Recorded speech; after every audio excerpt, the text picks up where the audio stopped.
आज बनवले उत्तप्पा आणि डोसा. सकाळी इथे मी उत्तप्पाची तयारी करत होते.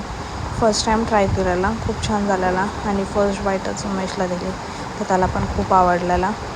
त्यानंतर आम्हाला जायचं होतं डी-मार्टला. आम्ही डी-मार्टला निघालो आणि रस्त्यामध्ये जीप भेटली, ती बघितली, त्याला खूप आवडली. त्यानंतर थोडंसं सामान घेतलं आणि हे बघा आम्ही काय घेतलं आहे, ह्याला काय बोलतात माहीत नाही, नेक पिलो बोलतात बहुतेक, त्याला घ्यायची होती. त्यानंतर तो निघाला त्याच्या कामाला जायला आणि हा माहीत नाही कोणता पार्ट रिपेअर करतो आहे. तुम्हाला माहीत असेल तर नक्की कमेंटमध्ये सांगा. त्यानंतर संध्याकाळी मी 7पर्यंत झोपलेले, 5 ते 7 झोपलेले.